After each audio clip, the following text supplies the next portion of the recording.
Hey, welcome to the Mind Hacking Happiness Podcast. I am Sean Webb. We are here with day 10 of the 45-day Mind Mastery 101 for free. It's usually $1,000, but you can watch it here until we pull it down and we have to start charging for it again. Or you can go to mindhackinghappiness.com, sign up now while it's $0 and get the course indefinitely for free. Also, if you share this with your friends, you can, every time they mention you in the forums, you get 5 people to mention your name, say, hey, this person sent me. You're into the drawing for a $100 Amazon gift card. We may have more than one of those at the end. Who knows, depending on the popularity. We've had hundreds of people sign up for this course, and it's just surprising. It's awesome. Also, if you get into that sign-up thing, then we will probably send you an email at some point in the future to say, hey, would you like a little bit of our cool merchandise that's coming out? This t-shirt, sweatshirt, hooded sweatshirt says, do you even microdose, bro? Now, if you're not familiar with what's going on with the future of wellness studies and health chemicals, it turns out that psilocybin, magic mushroom stuff, is a wonder drug of sorts regarding getting rid of people's PTSD, OCD, depression, major depressive disorder, resetting the mind in just 1 to 3 sessions. And then when you microdose this stuff, it increases your IQ, it increases your EQ, it increases your overall wellness, etc. And it looks like they're going to decriminalize and maybe even legalize that stuff. And we are connected with a research lab that may or may not be shipping microdose packets in the future. So if you want some cool merch associated with that awesome development in wellness health history, get on that. Get in the course and we'll send you an email when the merch is ready if you're interested in picking up a t-shirt or something cool like that to say, hey, I'm on the cutting edge of this psychological wellness science wave. Hope this message finds you well. Here's day 10 of the 45-day Mind Mastery 101. Hey, welcome to day 10 of the 45-day Mind Mastery 101. Again, Sean Webb here with you for day 10's lesson. I'm wearing another shiny shirt today with another cool little t-shirt underneath. You can see this. It says, you are freaking, with a picture of a cat on it. You are freaking me out. You are freaking me out. I thought that was cool. When I saw it, I was like, I gotta take this home. Okay, so day 10. Guess what? Another Watch Your Mind Wednesday. Yes, I know it's not Wednesday because yesterday, even if it was Wednesday, today's not Wednesday, although it could be Wednesday if yesterday was your Tuesday.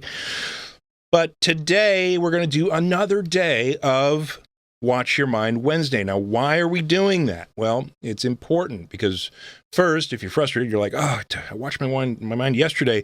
Now we have to be mindful with our frustration or our impatience and to be patient with the process. Because again, part of the process is the practice of entering meta-awareness at will. And we need to be able to honor that practice and engage in that practice in a way that's going to be beneficial to us. So, excuse me, Watch Your Mind Wednesday, day 2. We're doing it again. Slow down, day 2. We need to soak in what we've learned and use it in a meaningful way. And what we're talking about there is understanding your mind, watching your mind to the level that you understand how it's working. And as you watch something more and more, you understand how it works. Like if you're a professional sports team coach, you watch the other team's plays. The more you watch them, the more you understand the other coach's thinking, the offense and the defense and how things occur on that opposite team.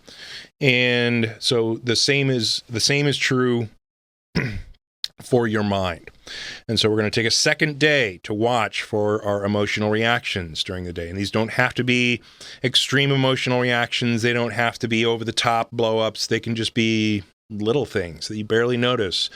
But then you can call into question and say, okay, what is that I just had a thought about or had an emotional reaction about in response to whatever it was in the world that triggered that thought or that emotional response, etc. Name it. And then identify the self item in play that's associated with that reaction that you're having, because every one of your reactions, every time you have a reaction, will always be associated with some type of self item that your mind holds dear, some type of an attachment to an idea that is connected with being you that is in play 100% of the time. That's how the nervous system works, right? So when you have that emotional reaction, that little thought that pops up into your head that wants to defend or wants to voice a concern or chime in on something, that's the type of reaction that we're talking about. And that's the type of moment that we have as an opportunity to say, okay, what is that emotion? Let's name it for a second. Let's identify the thing in my mind that I'm holding dear, that my mind is connected to, that it wants to defend or react or raise thoughts or concerns or whatever about whatever it is that just happened, that I'm having an emotional reaction to, right? We want to be able to watch our mind do those things, and then we want to analyze and put a cognition to that, because then that throws our limbic system into low gear. Gives us back 10 to 20 IQ points because it's not shutting down our prefrontal cortex, because that's what the emotional system does, is shuts down our thinking brain, and then gives us back the moments that it would have taken had we not addressed that reaction in question. And if it's new, again, if it's something new that you haven't identified, put it on your self map. If it's a new idea or a new thought associated with self, put it down on your self worksheet. And again, understanding your mind self is critical. We're going to learn more in the very next lessons about the mind self, but we need you to be comfortable with your mind's self. So start to feel the small distance between you and your mind's understanding of you, because they are not the same thing. And when you're putting your inner vision, your meta-awareness, to the fact that your mind has a self and that you're somehow off of that, right? Your mind has a laundry list of stuff. Your mind has a number of connections to the things that it thinks is you, and we can identify that. Well, if we can identify that, we're kind of just a little bit separated from it, right? There's a little bit of separation if we can see something, right? An eyeball can't see itself, a tooth can't bite itself, a fingertip can't touch itself, an olfactory nerve can't smell itself. There has to be a little bit of separation between something and being able to sense something. And if you can sense your mind, if you can sense your mind's self, if you can identify the things on your mind's self, then that's not you. And so that's kind of what we're driving toward, is to give you a deeper understanding of what that is. So your homework again for today is watch your mind and improve your mind's self worksheet if applicable.